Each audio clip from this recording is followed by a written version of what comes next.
जय जगन्नाथ।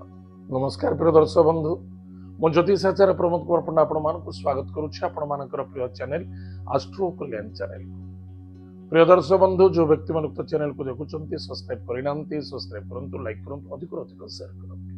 एवं आसतु जानिमा मंगल महाग्रह स्थान परिवर्तन ताकू नहीं जो व्यक्ति जन्म कुंडली कुंभ राशि अन्यथा कन्या राशि बा लग्न कुंभ लग्न अन्यथा कन्या लग्न, जदि आप नाम राशि रही कन्या राशि बा कुंभ राशि, निश्चित रूप से एपिसोड देखा कि भूलवा उचित नुहे एवं भल लगे निश्चित रूप से अन्य जन को शेयर करो।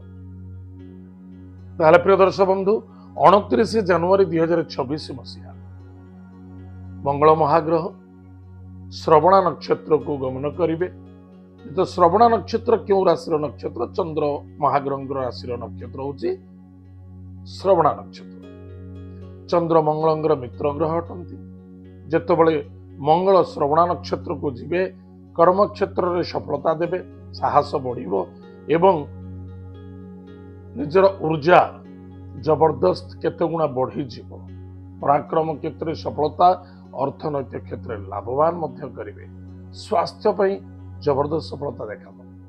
ताहले आज आम जानिमा कुंभ राशि व्यक्ति द्वादश भाव होची मकर राशि, श्रवणा नक्षत्र होची मकर राशि। तार द्वादश व्ययकारक नहीं, दूर यात्रा मध्य हुए।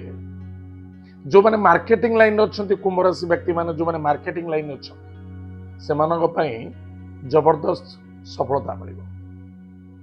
बहुत बाधा आसूला, कष्ट आसूला, मार्केटिंग कर पारु नथिले, सेलिंग रे विफलता होतिला, बाधा आसूला एवं भाई भौणी मध्य जो वार्तालाप चलीथिला, अशांति असंतुष्टता बा संदेहता चलीथिला, से निश्चित रूप से सफलता मिल।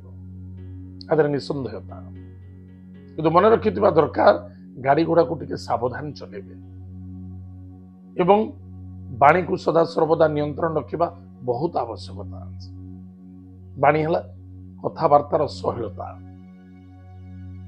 एतद व्यतीत जो व्यक्ति जन्मजात राशि हूँ कन्या राशि, जो माने स्पोर्ट्स लाइन अच्छा, एजुकेशन सेक्टर अच्छा एवं क्रीड़ा प्रतियोगिता योगदान दौरान बा इलेक्ट्रिकल बा इलेक्ट्रोनिक्स जो माने बिजनेस करुचंदी, मार्केटिंग करुचंदी, जबरदस्त सफलता मिल। निसंदेहता जो पिला माने एरोनॉटिकल इंजीनियरिंग अच्छा, एरोनॉटिकल चाहूँगी बा पायलट लाइन अच्छा, जो माने पायलट लाइन रे शिखुचंती, एजुकेशन चली सफलता देखा देव निश्चित रूप से।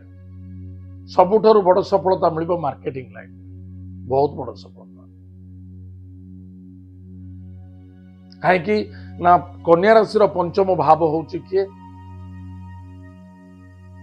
मकर राशि। विद्यार्थी विद्या क्षेत्र में सफलता अर्जन करेंगे, मान सम्मान प्राप्ति हम, मनर दुर्बलता को दूर करेंगे एवं कार्य सिद्धि एवं सफलता देवे। पॉजिटिव एनर्जी बहुत क्रिएट हम। ताहले प्रिय दर्शक बंधु, आज हम जानिले कुंभ राशि और कन्या राशि विषय। नेक्स्ट एपिसोड रे जानिबा आ केते गुडी राशि अछि जो मानक पे मंगल फलप्रद अटेब। आज तो समय जाइए, कार्यक्रम को आम यही रखुचु। पुणी देखा बाग्या। जय जगन्नाथ, नमस्कार।